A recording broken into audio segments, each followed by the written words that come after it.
मेरे पास है जो पानी से बिजली उत्पन्न कैसे होता है, यह प्रक्रिया को हम लोग दर्शाएं कि जो पानी से बिजली को उत्पन्न कैसे कर सकते हैं।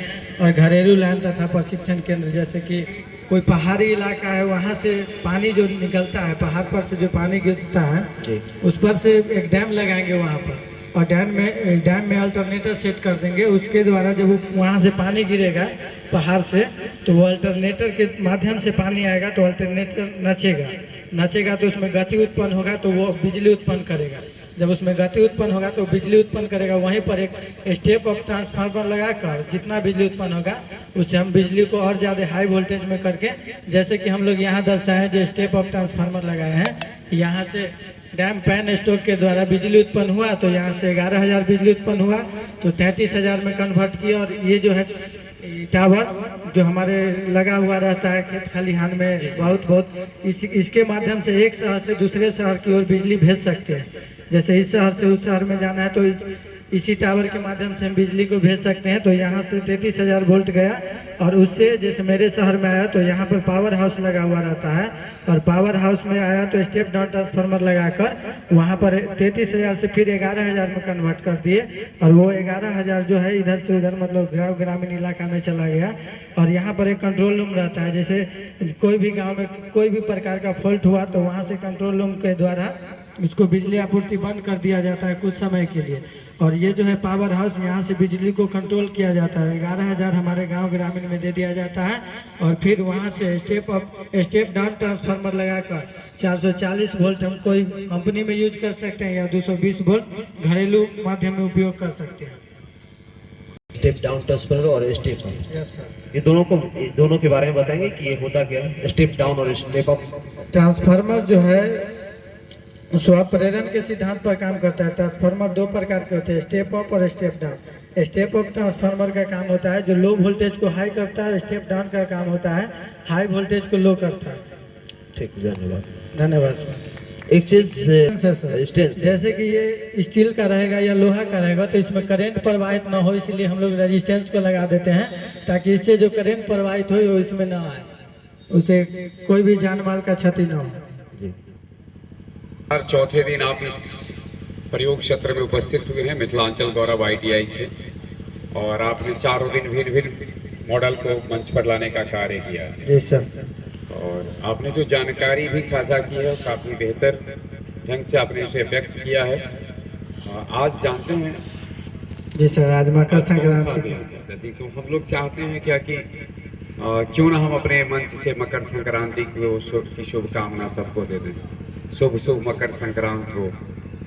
मकर संक्रांत के संदर्भ में ऐसा है, कहा जाता है संक्रांत शब्द होता है किसी का, जब संक्रांत कहीं लगा हो, संक्रांत, इसका अर्थ होता है किसी के गिरफ्त में चला जाए। तो ऐसा माना जाता है कि 14 जनवरी को उत्तरी गोलार्ध में सूर्य थोड़ा सा उनकी जो किरण की जो ऊर्जा है, उसमें ऊर्जा है, उसका प्रभाव बढ़ जाता है। यानी मकर रेखा जो 37 डिग्री दक्षिणी अक्षांश को कहते हैं, उसके प्रभाव क्षेत्र से थोड़ा सा सूर्य आजाद हो जाते हैं, और उनकी उससे उत्तरी गोलार्ध के लोग, जिसमें हम लोग भी आते हैं, हम लोग ठंड से राहत पाते हैं। इसके लिए लोग सब कौन सा त्यौहार मनाते थे? मकर संक्रांति।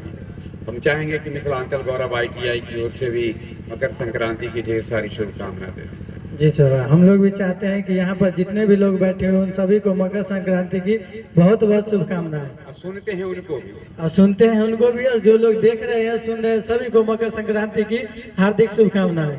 बहुत बहुत धन्यवाद। और अभी आपका इनका एक किसका बता रहे थे, किस प्रकार से बिजली घर तक, हाँ, बिजली जनरेटिंग कैसे होती है, जनरेट होने से लेकर के घर तक, हाँ, डिस्ट्रीब्यूट होने अलग अलग उसके मतलब कि अलग अलग स्टेप है, जिससे किन किन प्रक्रियाओं से गुजरना पड़ता है बिजली को, उसके बाद हम लोग कैसे बिजली प्राप्त करते हैं, यही दिखाना है। धन्यवाद। अगला मॉडल आपका क्या है? अगला है इसरो है। इंडियन स्पेस रिसर्च ऑर्गेनाइजेशन का इन्होंने शानदार मॉडल बनाया है। जोरदार ताली भाई इनके लिए। वजन है सर उसमें? जी जी हाँ, समझ गए, वजन है। इसरो ही वजनदार है तो फिर इसरो का क्या? मॉडल में कह रहे हैं वजन है, सीधे फोम का नहीं है। है ना, राजन आकर के भी देख सकता है कि कितना स्टील का तगड़ा था। चलिए, इसरो के संदर्भ में हम बता दें आपको कि आज के दे की बात अगर की जाएगी तो जो भी संगठन दुनिया में स्पेस में, अंतरिक्ष में काफी बेहतर ढंग से कार्य कर रहे हैं, उसके पहली पंक्ति के संगठन में इसका नाम आता है।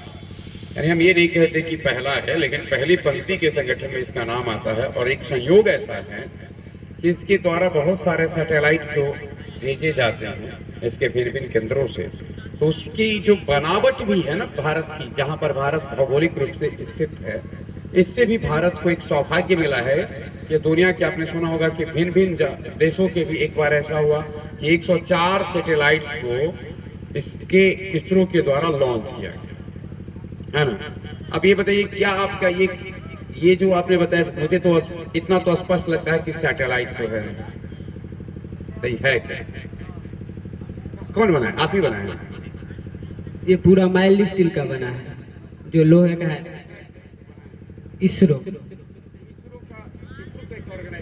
जी।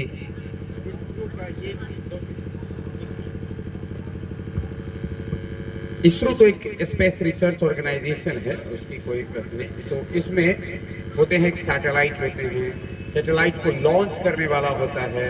तो मुझे लगता है कि ये लॉन्च करने वाला, जिसको कि आप रॉकेट कहते हैं ना, सैटेलाइट को लॉन्च किया जाता है। कोई ऑडियंस बता सकते हैं किस प्रोसेस से लॉन्च किया जाता है?